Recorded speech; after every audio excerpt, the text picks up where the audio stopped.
அல்லாஹு தஆலா சூரத்துல் ஹூதிலே சொல்கின்றான், எத்தகைய அளவு என்றால், இன்னல்லதீன ஆமனு வ அமிலு ஸாலிஹாத்தி வ அஹ்பது இலா ரப்பிஹிம் உலாயிக அஸ்ஹாபுல் ஜன்னதி ஹும் ஃபீஹா ஹாலிதூன் என்பதாக சொல்கின்றான். இன்ன நிச்சயமாக அல்லது எத்தகையவர்கள் என்றால், ஆமனு அமிலு ஸாலிஹாத்தி இன்னும் ஈமான் கொண்டு விசுவாசமாக இருக்கக்கூடிய எவர்கள் இருக்கின்றார்களோ, வ அஹ்பது இலா ரப்பிஹிம் தங்கள் இறைவனுக்கு முற்றிலுமாக அடிப்பணிந்து நடக்கின்றார்கள் அல்லவா, அவர்களை பார்த்து அல்லாஹு தஆலா சொல்கின்றான், உலாயிக அஸ்ஹாபுல் ஜன்னத அவர்கள் அனைவருமே சொர்க்கவாசிகளாக ஆகிவிடுவார்கள். ஹும் ஃபீஹா ஹாலிதூன் அவர்கள் இன்னும் அதிலே நிரந்தரமாக தங்கக்கூடியவர்களாக இருக்கின்றார்கள். அல்லாஹு தஆலா சூரத்துர் ரஹ்மானிலே மறுமையை பற்றி சொல்லிக் கொண்டு வரும் பொழுதும் சொல்கின்றான், வலிமன் ஹாஃப மகாம ரப்பிஹி ஜன்னத்தான் என்பதாக அல்லாஹ் தஆலா சொல்கின்றான். வலிமன் ஹாஃப் மகாம ரப்பிஹி எவர் ஒருவர் இறைவனுக்கு பயந்து நின்று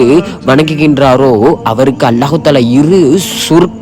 சோலைகளை தருகின்றேன் என்பதாக அல்லாஹு தஆலா தன்னுடைய திருமறையிலே சொல்லும் பொழுது, நம் இறைவனுக்கு முற்றிலுமாக பயந்து அவன் என்ன சொல்கின்றான், ஹக்கை நீங்கள் பின்பற்றுங்கள் என்று சொல்லும் பொழுது நம் பாத்தில்களை எல்லாம் விட்டுவிட்டு ஹக்கு இருக்கும், இன்னும் ரசூல் சொன்ன வழிகளையும் பின்பற்றி அல்லாஹ்விற்கு நெருங்கியவர்களாகவும் இன்னும் அல்லாஹ்வினுடைய அந்த முஹப்பத்தை பெற்று நாளை மறுமை நாளிலே எந்த கேள்வி கணக்கும் இல்லாமல் சொர்க்கத்திலே உயர்ந்த சொர்க்கத்தில் ஜன்னத்தில் ஃபிர்தௌஸிலே பெருமானார் ஸல்லல்லாஹு அலைஹி வஸல்லம் அவர்களோடு இருக்கும் பாக்கியத்தை வல்ல ரஹ்மான் அனைவருக்கும் தந்தருள்வானாக.